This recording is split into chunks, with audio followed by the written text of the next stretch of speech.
Welcome back, everybody, to Empyrion Galactic Survival on version 1.1. This is the Getting Started tutorial, and I am an old guy gaming. Excuse me, and we're going to continue. Man, I got a frog in my throat, don't I?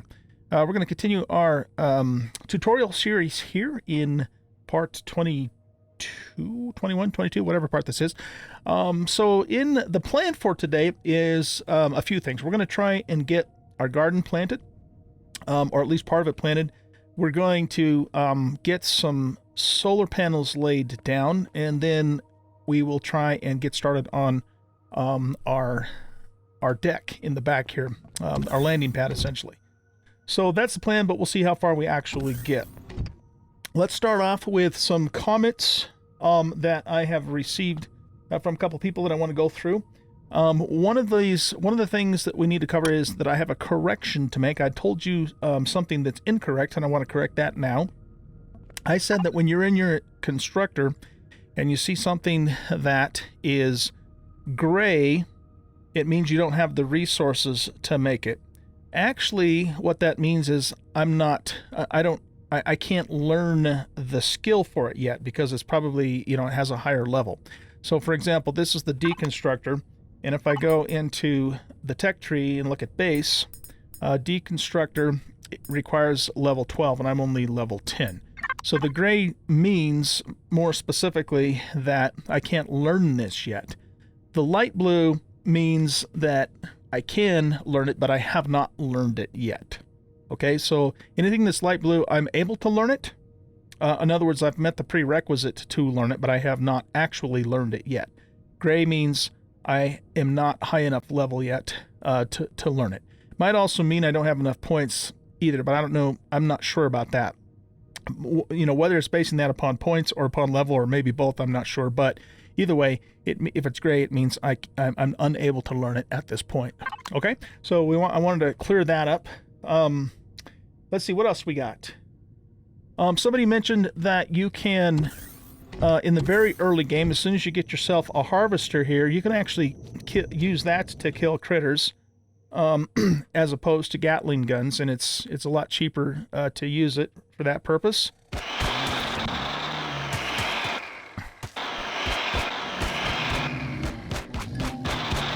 There we go. So we got XP and we killed it, and so yeah, I actually knew that too, but it's just something I can't think of everything, guys. I can't think of everything. So that's actually was a really good tip. So thank you very much to whoever left that tip. I appreciate that. Also, you'll notice too that we've probably gone through 2, maybe even 3 in-game days, and nothing has respawned. So I am drawing the conclusion that destructible items that you harvest do not respawn in the game. That certainly appears to be the case. Okay, what else we got? Somebody mentioned that you can access your constructor as long as you're connected to the wireless. Now, I had mentioned, I believe in the last episode, that you need to be able to get into the P menu in order to get to your constructor. So you don't have to actually go directly to the constructors themselves. You just need to be able to be close enough to a block that's attached to the base, and hit P to get to the constructor. And then it was pointed out to me that you can, if you're already connected to the wireless, if I'm already connected to the output, this little button here will actually let me get to the constructor that is using that box. However, it's not quite that simple in my particular case, because notice that when I press that button, it connected me to the small constructor. It does not give me an option to connect to the large constructors. So if I wanted to use the large constructor, that's still not going to work.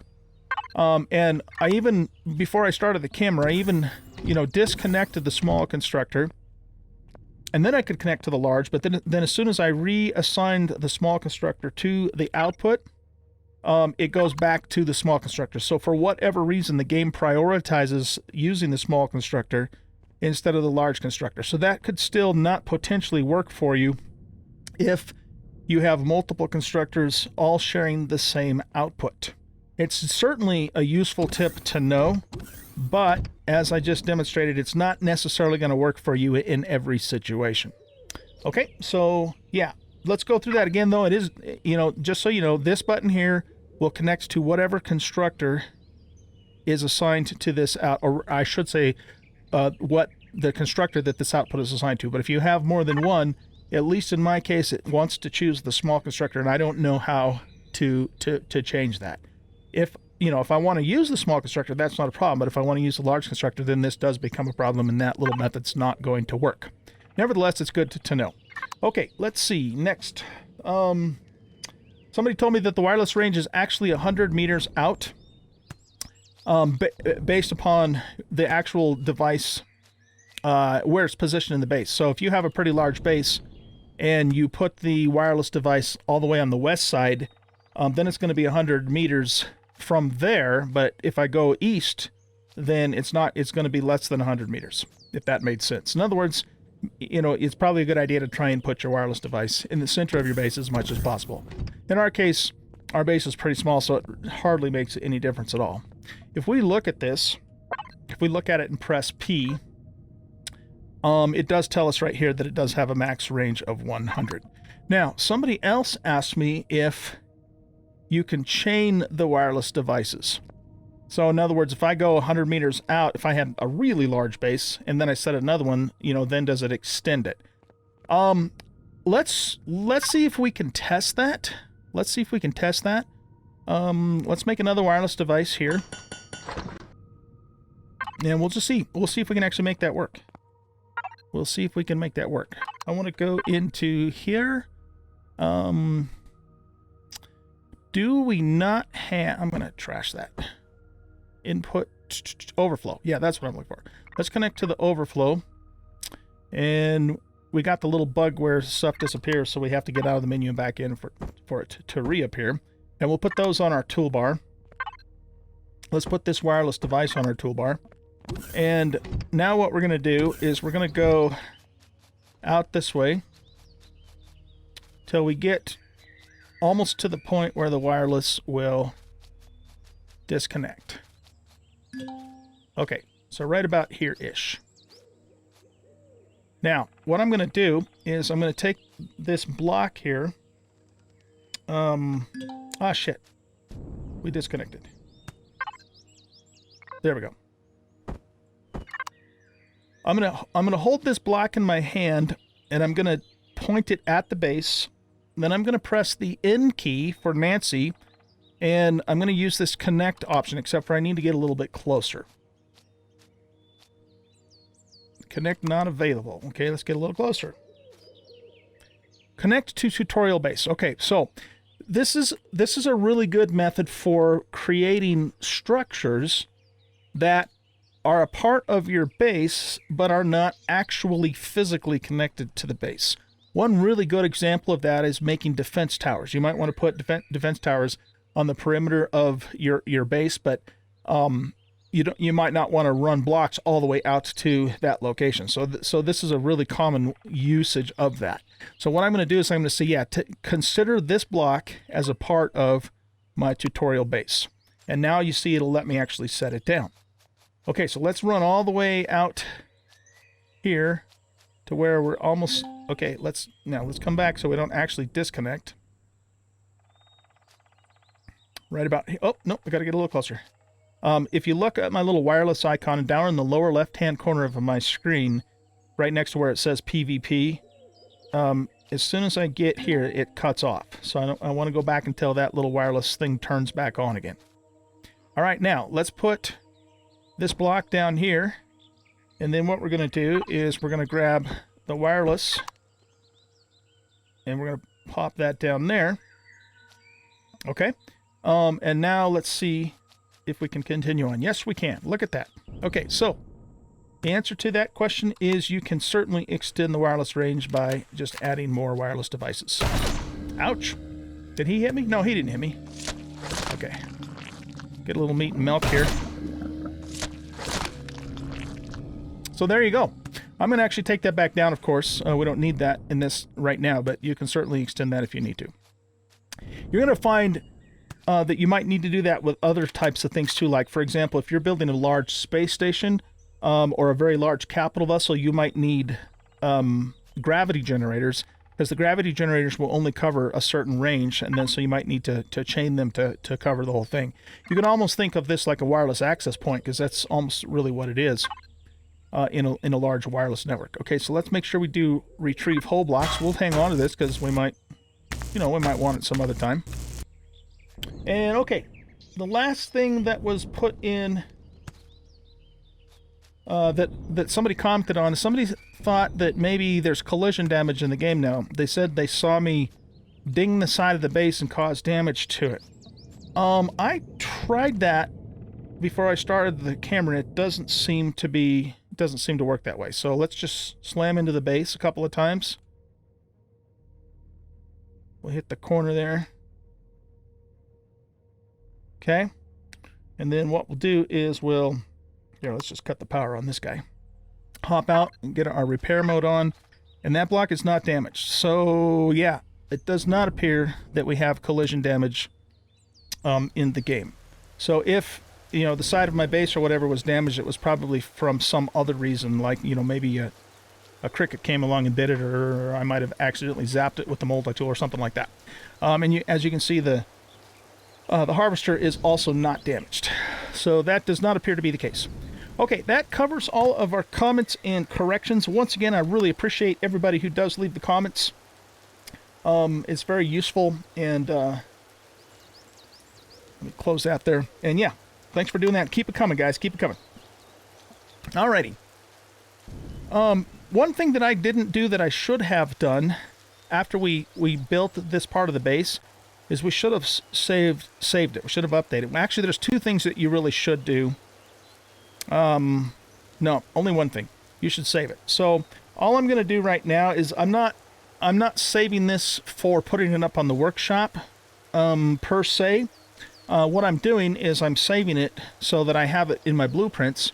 So at some point in the future, if I wanted to recreate this base, or it got so badly destroyed that it isn't worth repairing and I just want to spawn it back in new, then I want to save it. So the way that I do that is I look at the base, I hold down the Alt key and press the 0 key, and it brings up the Blueprints menu.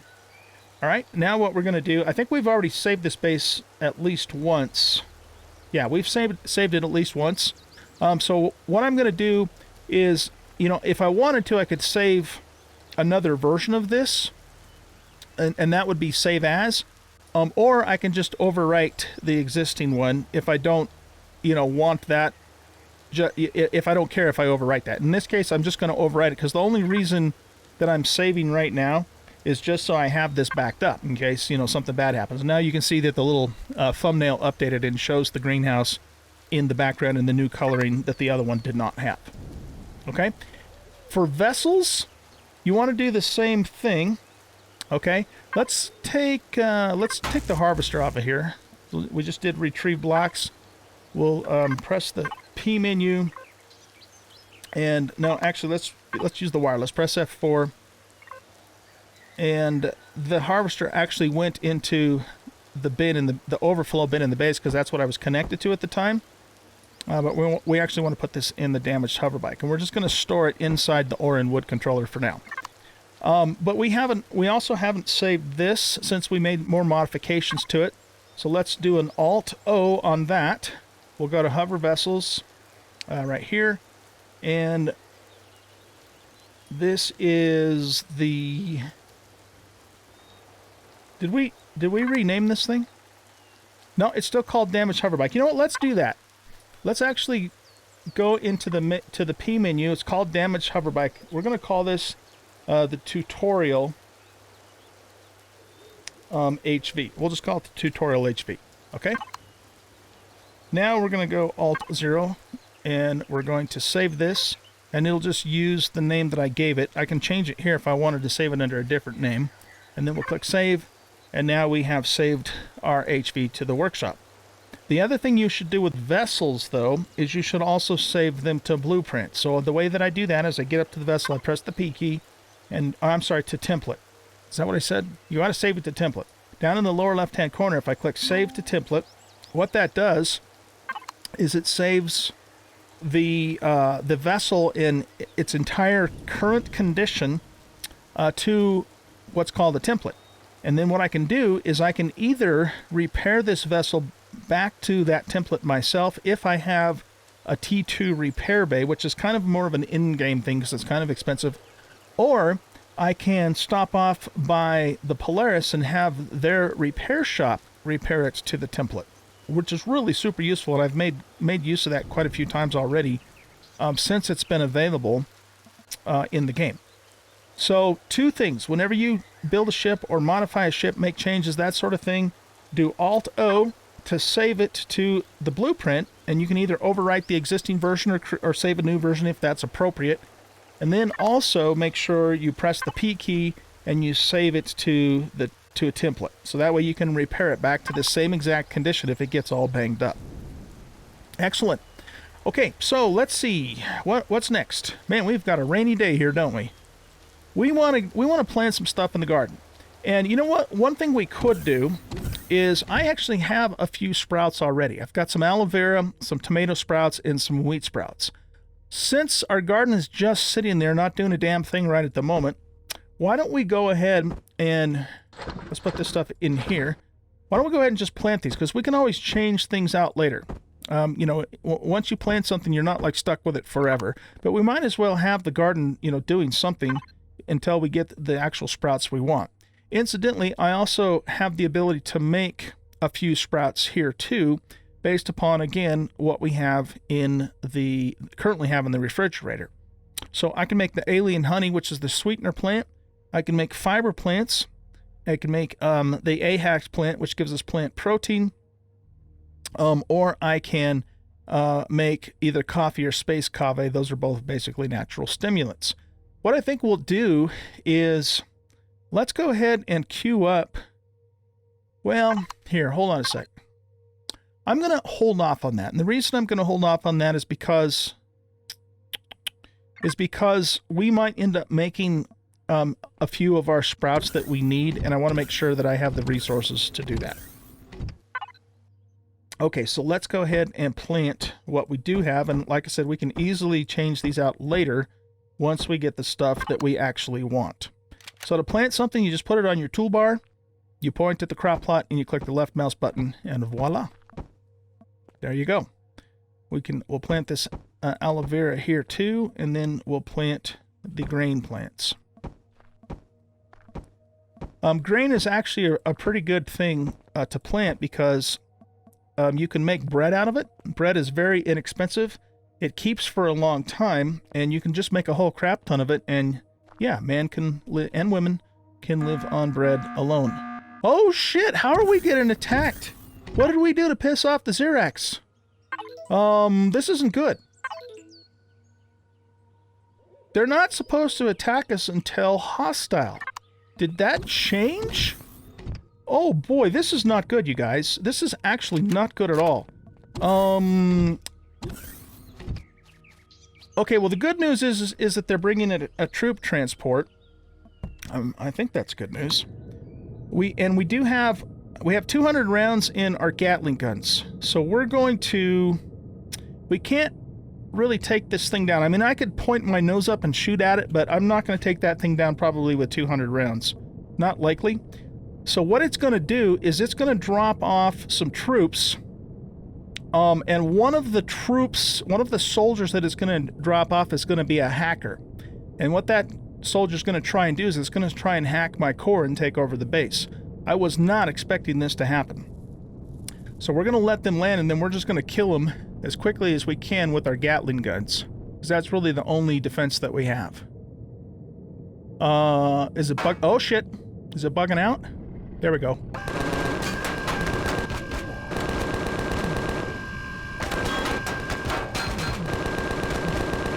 Can't believe these guys are attacking me. Okay, he's dead.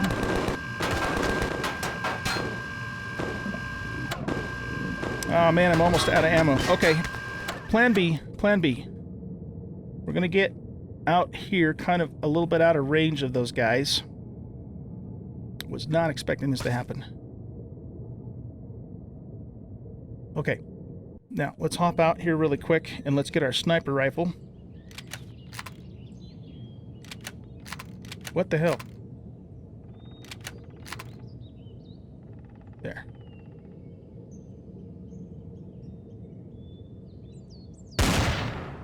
Okay, that takes care of him.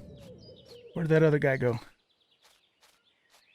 Okay, see, he's trying to hack the base. You see that little bubble thing that's going on right there? So we got to find him and kill him quick. Where did he go?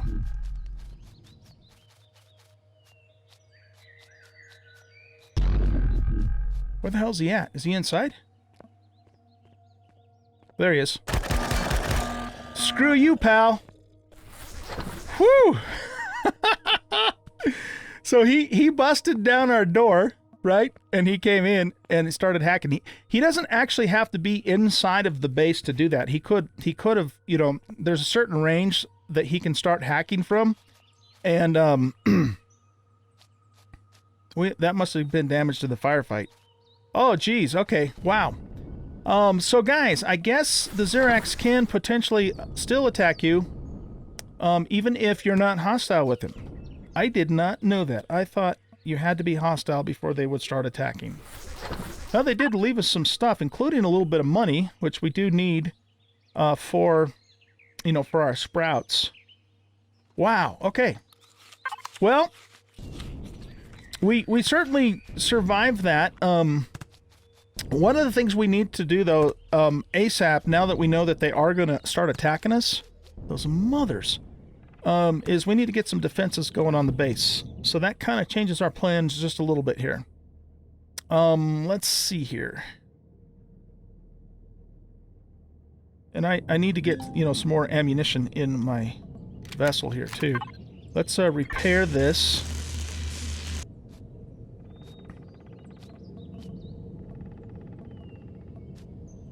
Just a little spot damage, nothing too terribly serious. I don't think we lost any blocks as far as I can tell.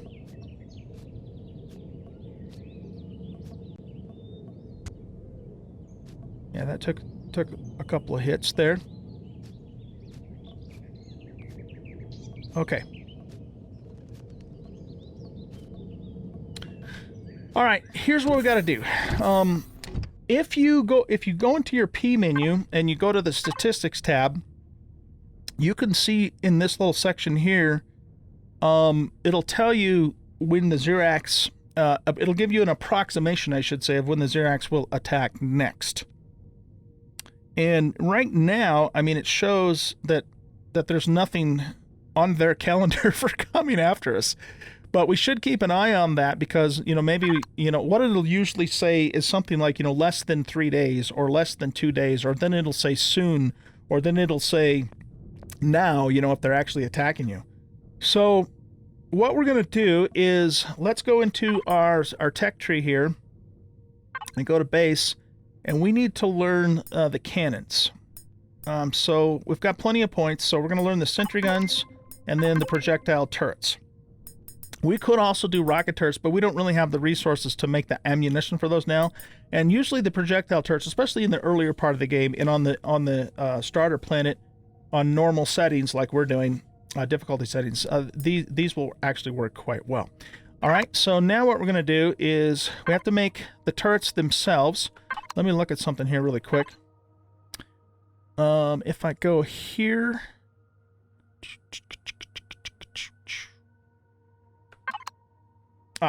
All right, I'm just going to make a basic ammo box for now, as opposed to a controller, just because it's cheaper and easier.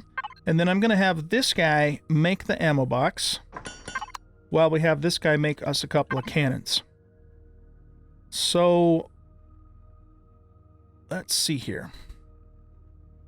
The thing you got to be careful about the projectile turrets is, you know, the CPU that they will use. So let's just start with 2, and we're going to probably place those up on the roof. We'll start with these 2, and then, you know, we'll see how they do on the next attack. And then, you know, if it turns out that they weren't quite enough, then we will, oh, look at my core. It's damaged too. We better repair that, huh? Now, I mentioned this to you guys earlier, and this is something we might actually consider doing now too. I just, like I said, I was not expecting that attack to happen. But I usually actually put my core underground and make kind of like a backdoor access tunnel to it, so that way if they do happen to successfully hack it, you know, we can come through the back door and then, you know, basically take it back. Just like I said, I was not expecting that to happen. So let me think about that, you know, whether or not we're going to actually do that now or later, but we should probably do that as soon as possible. Okay, so are you... Oh, you know what? I wonder if... No, there should be plenty of room for those. Oh, there they go. Yeah, there's a little bug in the game. It's been in the game for several versions now where you go in here and it looks like, you know, it's done making the device when in fact it isn't. So it's just kind of... See how it keeps going backwards a little bit? All right, we need to make a door too. So let's get that made to replace the door that was broken. And now what we want to do is we need to make some ammunition, which it looks like I'm gonna have to make that in the large constructor. So the cannons, we're gonna use cannons. You can also use miniguns, and they work actually quite well too, but the cannons use a 30mm bullet, and they do a good job killing troops, but they're a little bit better, I think, for killing, you know, the ships or the drones. They have a little bit slower fire rate than the miniguns, but they pack a little bit more punch. So what we're going to do is we're going to we have an output count of 70. So let's queue up 700, maybe 1400 of those. It's actually not a bad idea for you to have a variety of different types of guns, especially if you have a bit larger base. So, you know, have a mix of some cannons and some miniguns, maybe a couple of rockets, and that all depends upon where you're at, though, too. If you're in a really dangerous location, you're getting attacked constantly, or if you have a space base, you know, with the Xerax destroyer that comes along and can annihilate you, you better have some serious firepower for those situations. Let's put our door back in place. That son of a... And I believe this was red. It was dark red. Yeah. Oh, I got that the wrong direction. So let's get our multi-tool out, do change and rotate, and be really careful, because see what it just did there? As soon as it rotated the door, it put my little rotation around the block instead. So you got to make sure that you're staying on the door when you use this, or it'll screw you up. It's a pain in the butt. Yeah, that was crazy, man. Was not expecting that to happen. Okay, so let's connect to here. Let's put these on the toolbar, and we're going to go out, and what I think I'll do is just get up on our drone with F5. Now, the thing is that the attacks can come from any direction. So what I think we'll do is... Why don't we put the cannons on the corners? Okay, so what we're going to do is switch to our wireless menu. And I'm going to, well, first of all, if I right-click, notice I have 4 options. I have cannons or retractable cannons, and I have miniguns or retractable miniguns. Retractable is useful if you have a reason to put the weapon away. I like to use retractable turrets on capital vessels, so that way I can pull the guns in if I don't want them sticking out, kind of thing. And you could, of course, do that on the base too, but usually for bases, I just have the weapon sitting out in the open. It doesn't make any difference in terms of, you know, the damage that it might take. It's not more protected, in other words, when it's retracted. So let's put that guy on that corner. And we'll put this guy on this corner, and maybe, well, I was going to have them turn the other way, but I guess it doesn't matter, because they'll rotate on their own. Now, that does kind of stick out a little bit on the lip there. So if that bothered me a lot, I could I could change these blocks over so that didn't happen. And I might later, but I'm not too worried about it now. I just want them, you know, far enough over the edge so that they can shoot down at any troops that might be coming towards us. Now, because we added these guns to our base, let's get out of our drone. We want it, and we also need to add the weapons box too. So let's grab that. And let's grab the cannon ammo. And we're just going to stick this up in the corner somewhere. It doesn't really matter where we put it. Let's just stick it up there. And then we'll put the ammunition inside of it. Okay, now we've added 2 cannons and an ammo box to the base. What we need to do now is check our CPU and make sure that we're still okay, which we are.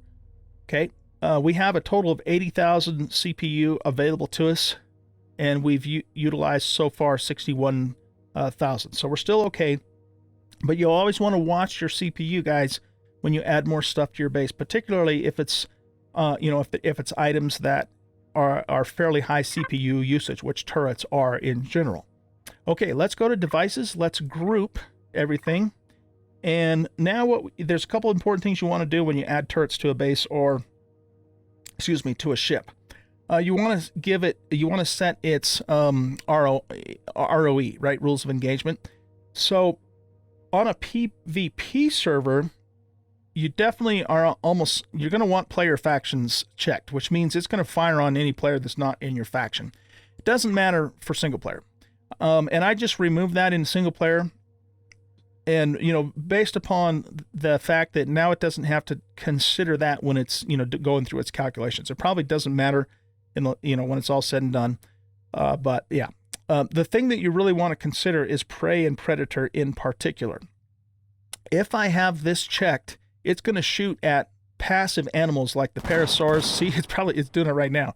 At the parasaurs, and the lizard mules and all the passive animals. If I have predator selected, it's going to shoot at, like the telerpods and the raptors and all the nasties that want to eat me. You might or you might not want that to happen. The problem with this, though, is that it's going to use up a lot of ammo when these guys come around. I very rarely ever have my turrets shoot at predators. I usually just take care of them myself. So I like to turn everything off, but you do want to keep NPC factions on. Now, you can also then decide the sub-targeting group, and that's things like only shoot bases, or only shoot capital vessels, or only shoot small vessels, etc., etc. And you also can specify exactly what you want it to shoot at. Warp drives, turrets, mounted weapons, thrusters, generators. If you leave all of this stuff selected, then the game will just kind of decide, it'll prioritize shooting at whatever it is that you want to shoot, whatever it's going to shoot at. And I don't know how that works. I'm not sure, how the code works on that. But where I wouldn't really necessarily use something like this on a base per se. I mean, you certainly can. I'm not saying not to, but where I've used it is if I put like turrets on a capital vessel, I might want those turrets to only target enemy turrets. In that case, I would turn all this other stuff off. There's a little bug with these where sometimes when you click in the box, it doesn't register, but if you click on the actual word, then it works. In that case, I might only want them to target turrets. So I might be attacking an enemy POI and I want it to take the turrets out specifically. In that case, then I would set it to only target turrets. You see how that works?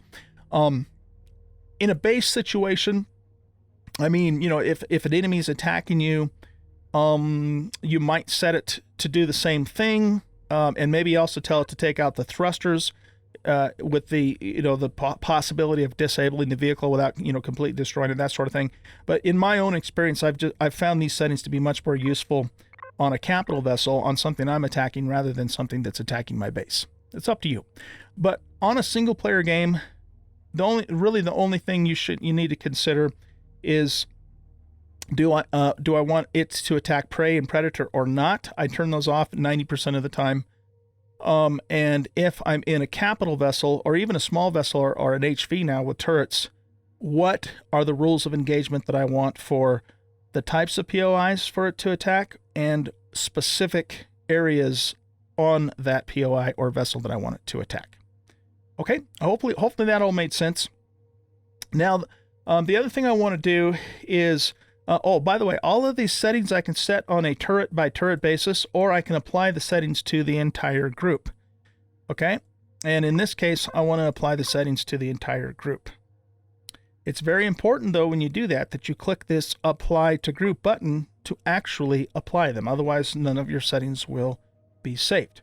The last thing you should do when you mount new turrets is you should go into the turret. So I can select the turret and click Access and hit the R key and load it up. So that way it's ready to go when the enemy comes in. Otherwise, it takes a couple extra seconds for the game to load it for you.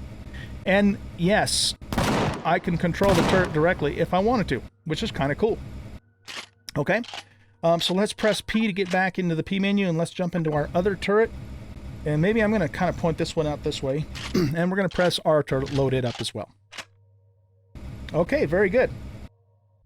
Let's hop on out of the P menu. Now we have some defenses on our base. You can increase the defenses on your base in the mid to later game by adding more guns, by upgrading the material to the armored version, which we haven't done, and by installing a shield generator, which will actually, it's called a hull shield generator. And what it does is it places essentially an invulnerability field around the hull of your base or your ship. That's pretty expensive, though, and that's something you're not generally going to do until you hit mid to late game. Okay, wow, that was quite the sidestep, but it's all important stuff, and it's all stuff you guys are going to have to deal with sooner or later. Excuse me. Now that I have weapons on my base, I can access the ammunition container from here, and I can fill it up from here too. Or if I have ammunition in my inventory or in a container that I'm connected to, which I believe, let's go back to here. Oh no, I'm sorry, output. I want to go to output. Okay, so we still have another 280 rounds of 30 mil in the output, and we are connected to it with the wireless. So what I can do is press the P menu and just click fill all and see how it just adds those right to the ammunition box. So very useful for loading up your base. While we're in this menu, let's go ahead and top off our fuel. We're going to go to base, and how about let's just use our Promethean packs.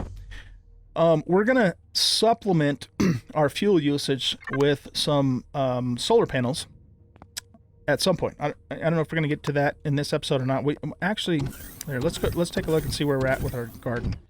Yeah, it'll usually take, it depends upon the plant, but it'll usually take, 1 to 2 in-game days for the, oh look, they're maturing. Look at that. Right in front of our eyes. They're maturing to the next stage.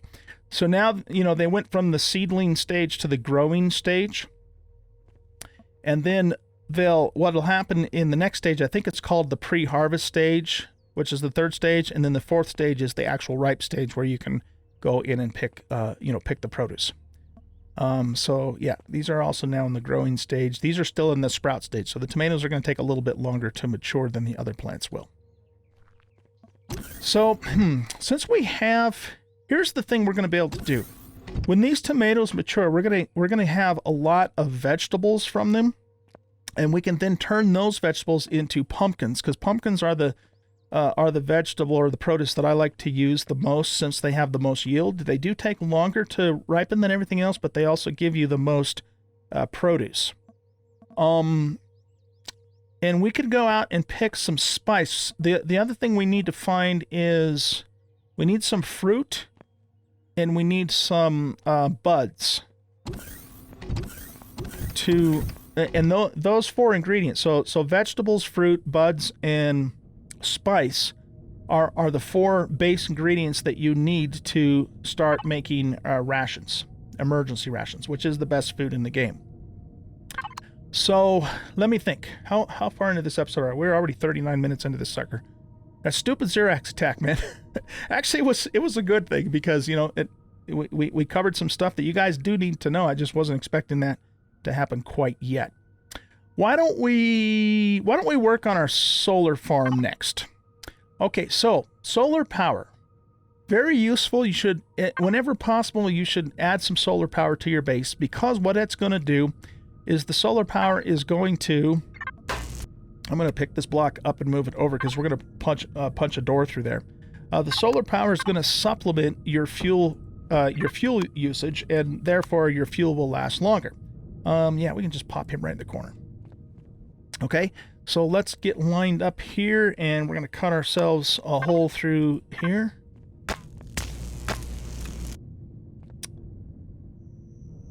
And what did we do here? We got that going on and that going on. Okay.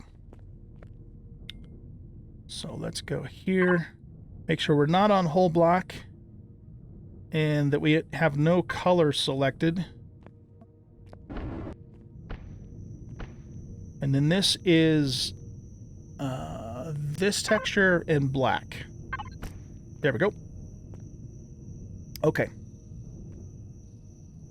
Now, when you make your solar power, basically, generally what you'll do is you'll make like a pad and then you'll put the solar panels down. So one of the decisions that you want to make is you want to decide what size solar panel you're going to go with. So you've got the normal size panels, which I believe are about 6 blocks wide, 2 or 3 blocks high, and 1 to 2 blocks deep. Or the smaller ones, which it actually tells you in the tooltip that these are 3 wide by 1 by 2. But of course, the larger ones are going to give you more output, but they also use more CPU. These use 45 CPU, whereas these only use 20. That being said, we still have plenty of CPU left, so I think I'm going to make the large ones. And you can put a total of 15 solar panels attached to a base. You cannot put any more than that. But I don't think we need 15 for this little base. What we'll probably do is let's go ahead and do, let's do 6. So we're going to queue up 6 of those.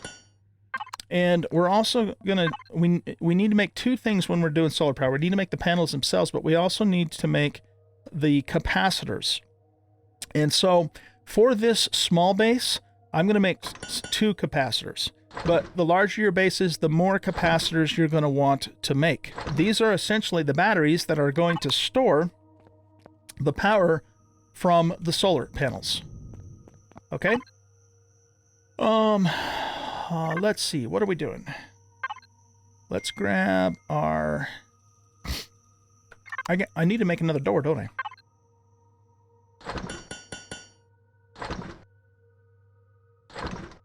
Yeah, we'll make another door for here.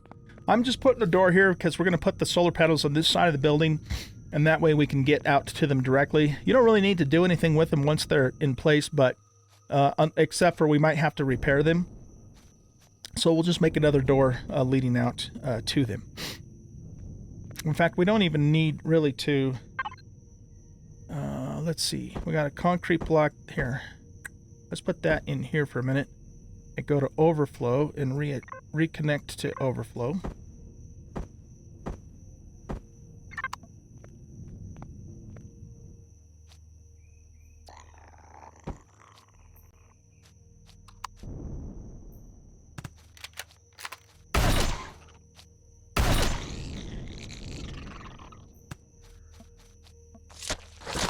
Kill that guy for some XP. Oh, look at that. In the upper right-hand corner, under the mini-map, it says Hunt Predators, 3 of 10.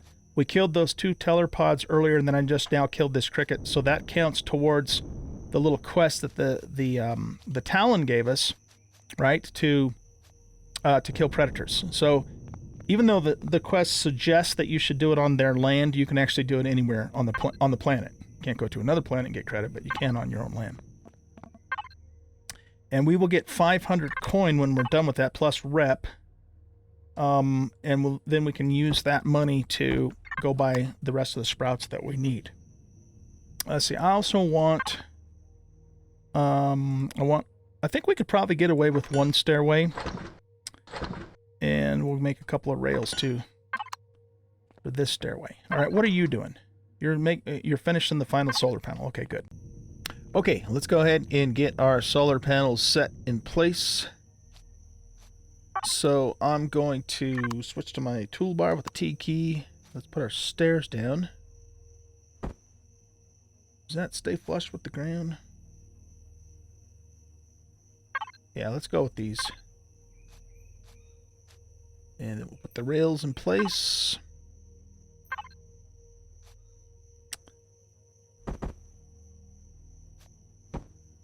There, and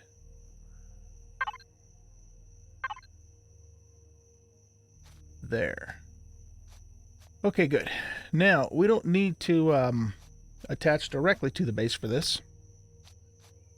We can get out just a little ways.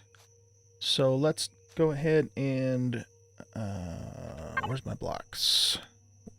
I think we're connected to overflow.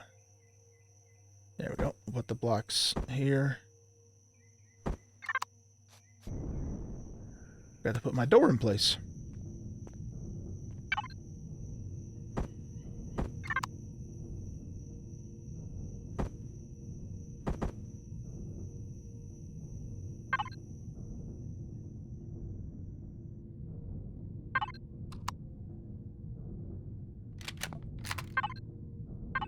There we go. All right. Now, let's come out a little ways this way. We just want to be... Oh, did I leave this running? I certainly did. What the hell, man? Here, let's get the power of that. Use the Y key. Just so you guys know, too, by the way. It's actually the next morning when I'm finishing this recording. I didn't finish it last night. I had to go do some stuff in real life, and so I'm still a little bit groggy, haven't fully woken up. So if I seem all of a sudden a little bit different than I was 5 minutes ago in the video, well, that's why.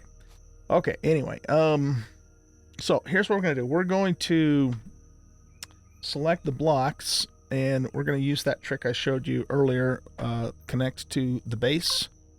So that allows us to make this block and anything we attach to it part of the base, even though it's not actually connected to the base.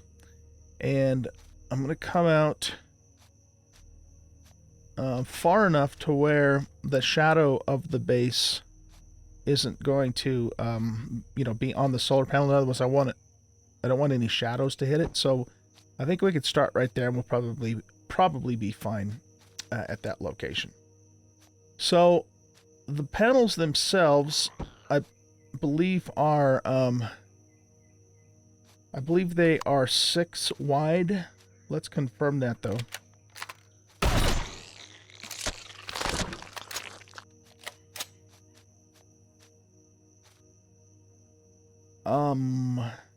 Tiki.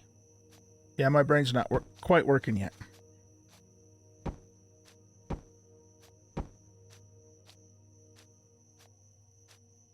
Okay, now let's get up on our drone, press T, and flop that out. 1, 2, 3. Oh, they're only 5 wide. Okay. They're only 5 wide. So I think what I'd like to do for this solar panel farm is I'd like to have like an aisle down the center. So that means the blocks need to be 11 wide in total. Okay, so let's do this then. That's the center. I'm going to put another block there just so I know that that's where the center is. Temporarily, that block won't stay there. And so this will represent our aisle. So we'll just go 1, 2, 3 here. Actually, let's put our symmetry plane on. Let's make this a little bit easier on ourselves. In this case, we want the XY plane. There we go. And we also need to move our bodies out of the way so we don't encase ourselves in blocks. Okay, so we just need to put 2 more on each end here. Like so. Okay, good. Now, let's go ahead and figure out what the depth is on this. So I'm going to just hold down control and drag and lay a little bit of a plane. Oh, we just hit level 11. Look at us. Okay, and so looks like they're 3 blocks wide. Okay, so what are we placing? We're placing a total of 6. I thought I made 8. Maybe I did only make 6. Okay, well, we'll start with 6. So that means we need 18 blocks of depth to fit all of these on. And what do we got so far? We've got 1, 2, 3, 4. Okay, so we need another 14 blocks. So let's do this. 1, 2, 3, 4, 5, 6, 7, 8, 9, 10, 11. Okay, we might have a problem with SI because that's starting to stick up in the air. So let's go. Actually, you know what we could do too is let's put our SI structural integrity on so we can kind of see what's happening here. So we'll come out this way.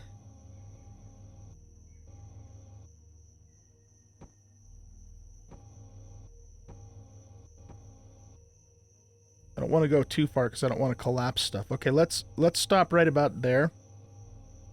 Now, in this particular situation, you can handle this a couple of ways. You can either just put a supporting block underneath there if you want to, or if it makes sense, you could use the filler tool and raise the ground up and have the ground support it. It's probably just going to be simpler, you know, assuming you have the resources to do so, is just to put blocks there.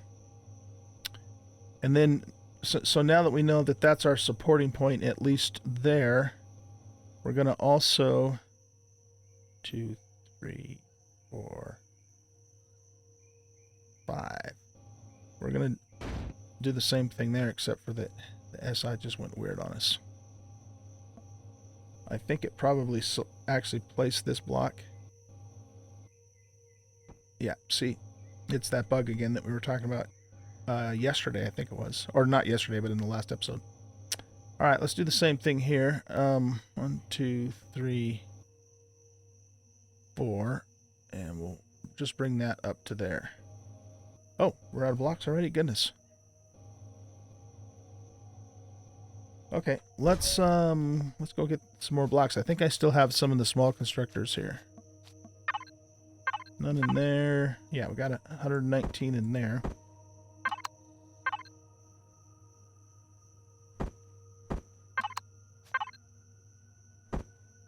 I'm gonna have to probably go after some more stone because we're gonna need quite a few more blocks to make our landing pad. Retrieve blocks.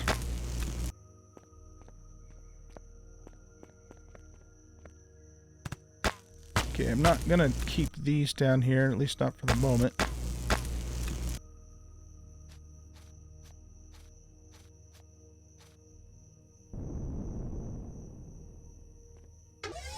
Okay, let's get back up on our drone, press the T key to get back to our thing there. Oh, yeah. I haven't had my first cup of coffee yet, you guys. It's like, okay. So we needed a total of, what did I say? 18, I think, because we're putting. Well, they're 3 blocks. The 3 blocks wide, and we're putting 3. So actually, we only need 9. Yeah, we only need 9 because we're putting them side by side. Okay, here. Let me take some coffee. We need to go out into the forest and pick some stimulant so I can make myself a nice hot cup of coffee. I said cup of coffee, didn't I? Cup of coffee. All right, anyway, here, let's do this. Let's do this. We're going to lay the first panel, but let's turn off structural integrity for now, and let's also turn off symmetry plane because we need to see what we're doing here. So when you lay a panel down, there's the thing that you want to look at is here. Let's just plop this down right here. Oh, you know what? Before we do even that too, we need to get the capacitors in place. So what I'm going to do with those is I'm going to actually put them underneath. So let's go ahead and turn that sideways. And these aren't something that you need, you would ever need to directly access. So we're going to put those underneath here, and I'm just going to plop one there and one there.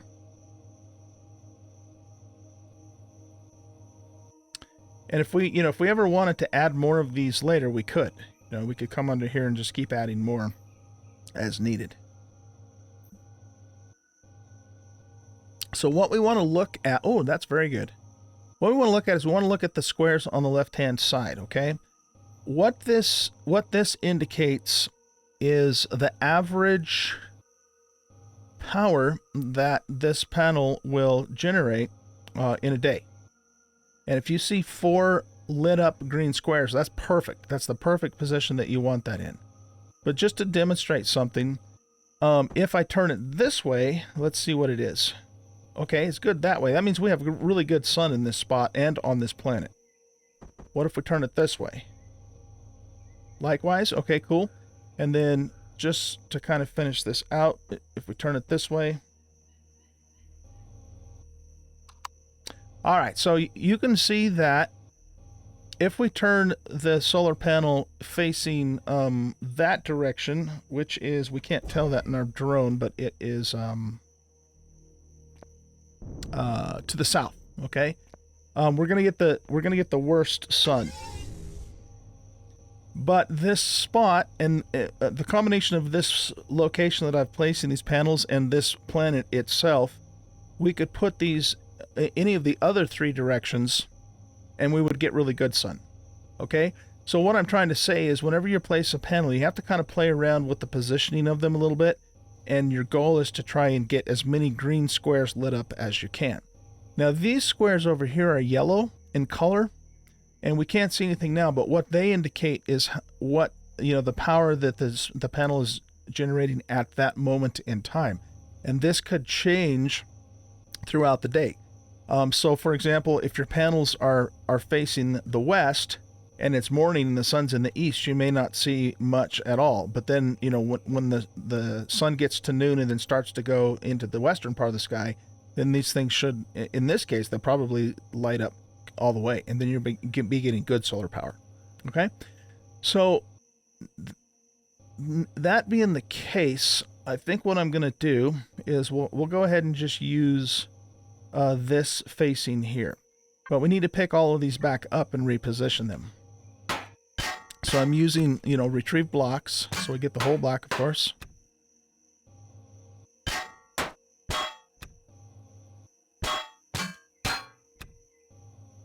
Let's put those back down on our toolbar here. And I'm going to turn them and set them down this direction.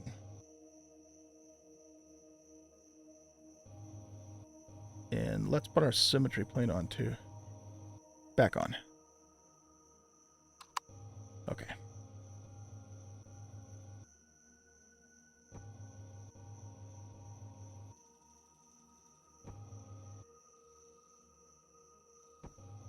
There we go.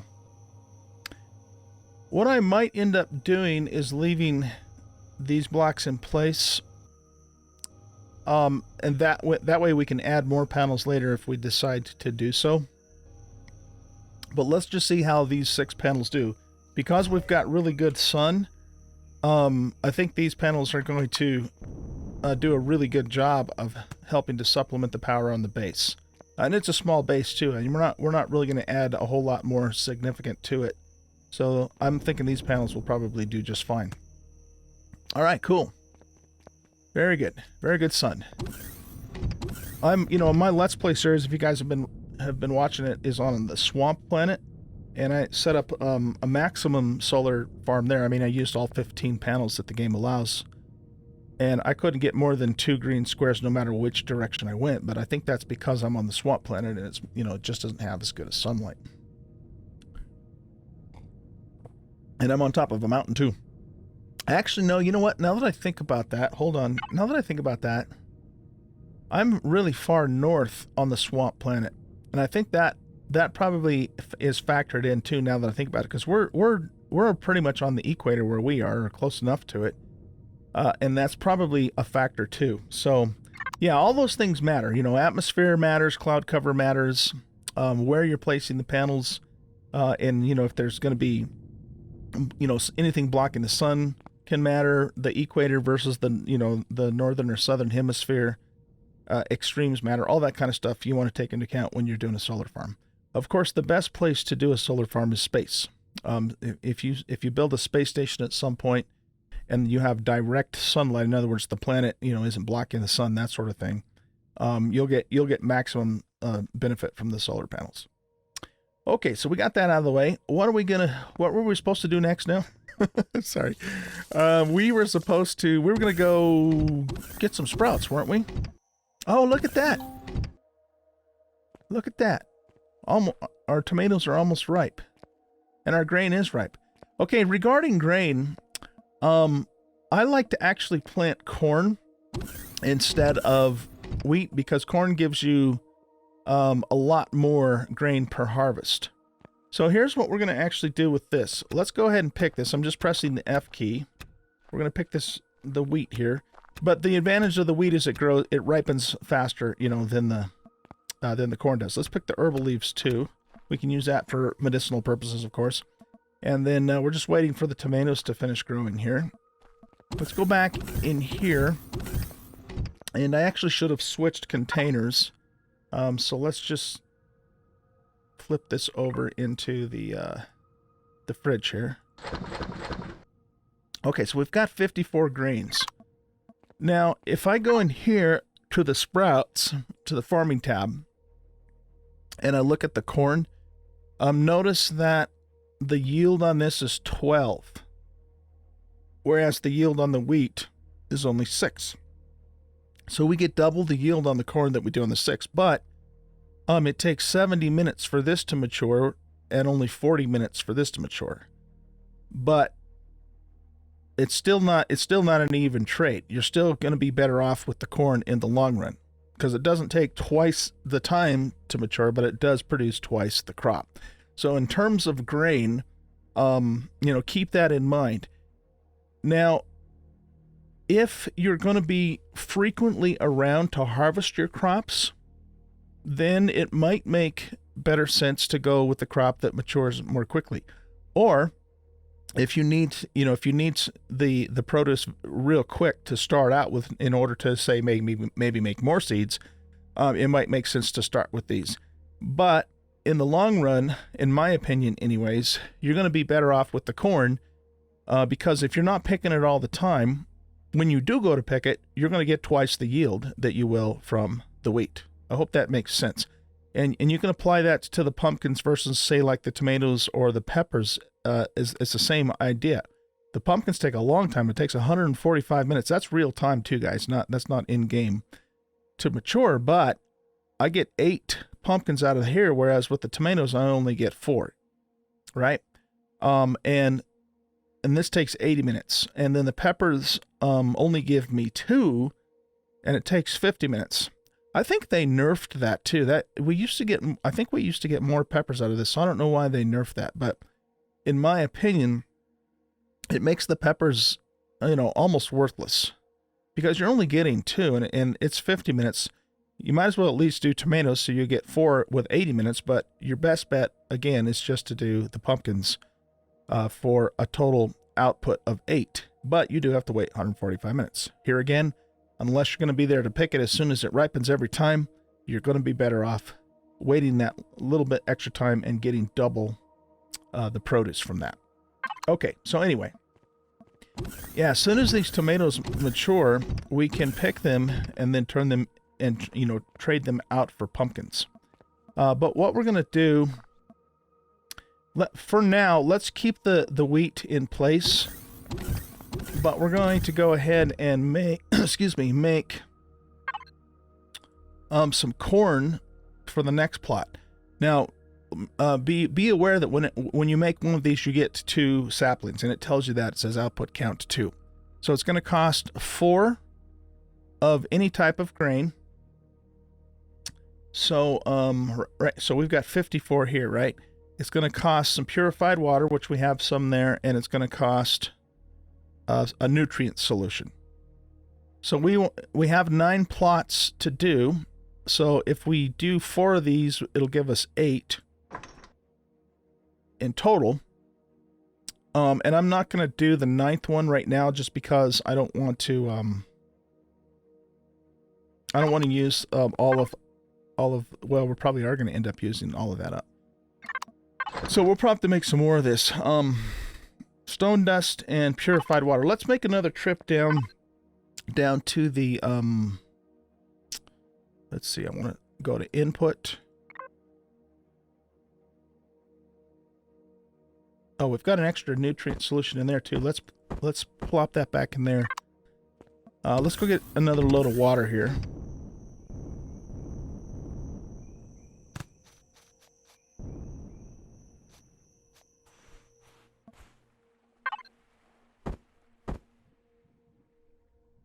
And we'll squirt some more fuel into that. Yeah, we're going to get really good performance out of those solar panels. I'm pretty happy about that.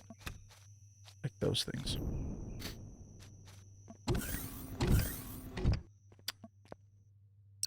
All right, now I want to take... no, actually what I want to do is I want to go to here. And let's queue up...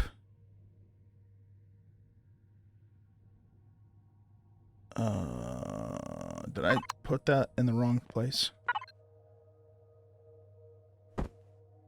Yeah, those are in the input. That was weird. Maybe you can't have input items on your wireless toolbar in order to make the water. I didn't know that. Interesting. Here, let's test that theory, actually. We put these back down on our wireless toolbar. Ah, yeah, look at that. Okay. We all just learned something new together. So even though this is technically in the input bin, if it's on my wireless toolbar, it's not counted as being present to make the water in this case. So keep that in mind. Interesting. Okay, cool. All right, now let's queue up some waters here. Output count of 10. Let's make a couple hundred of those. We'll make a couple hundred of those. All right, so in regards to our garden, guys, we have a couple of options. We could go find what we need to make our own sprouts, which works. It's going to be harder to do that on certain types of planets, though, because not all the planets have all the stuff. But if we wanted to go get all of our ingredients that we need to make the saplings, we could probably find everything on the temperate planet to do that. Another option is that you can go and do some POIs, and one POI in particular that you can do is called the Elder's Tomb, and I don't think we've run into that on this planet yet. Let's just look at our registry here. That's this little button up here. I talked a little bit about the registry very early on in this episode, but this becomes more useful the more you uncover, because it just keeps a record of everything that you've discovered in the game, whether or not you have it bookmarked. And so it doesn't look like we've come across the Elder's Tomb. But anyway, the Elder's Tomb is basically, it's like a big ruin, like a tomb, a big giant tomb that belongs to the Talon that you can go through. You got to kill a whole shitload of spiders, but you also loot a bunch of sprouts and other good things from that place too. But we do have a burial chamber. But that's something different, though. Yeah, that's something different. What is that? Let's look at that again. Burial chamber.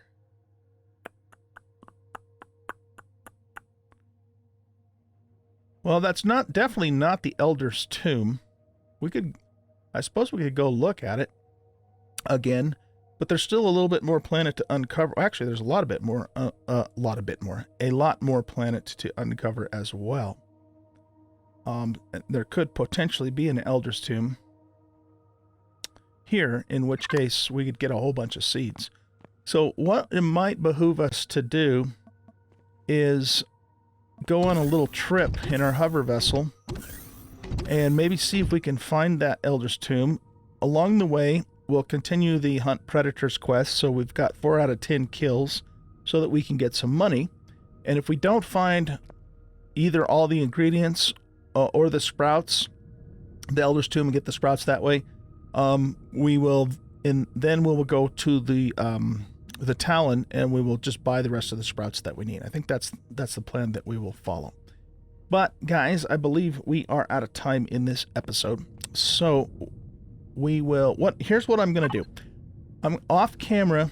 I'm going to just uncover the rest of the planet here. But I won't do anything other than uncover the rest of the planet. And if I find anything significant, what I will do at that point is I'll bookmark it, and then when we start up the next episode, we will go, like for example, if I find the Elder's Tomb, we will go actually do that POI. Yeah, I think that's it. So guys, thanks for watching. Hope you enjoyed this episode. If you did, please hit that like button, subscribe to the channel, leave a comment, share out the video. And don't forget that the videos, look at the video description for the table of contents for the series. And I am working on indexing all the videos. It takes a long time. So I'm just doing it as I get time. But I'm more interested at this moment, guys, in finishing the series than I am in getting all the videos indexed. So the indexing will come later. Right now, I want to finish the series, and that way, you guys have all the information that you need to get started in this awesome game. So not too many more episodes coming up, but I don't know how many more, but I'm not planning on doing a whole bunch more. We still have some important things that we need to cover. We need to cover, the basics of building a vessel. We need to go up into space at least once, and probably visit the moon at least once, and probably do at least one POI.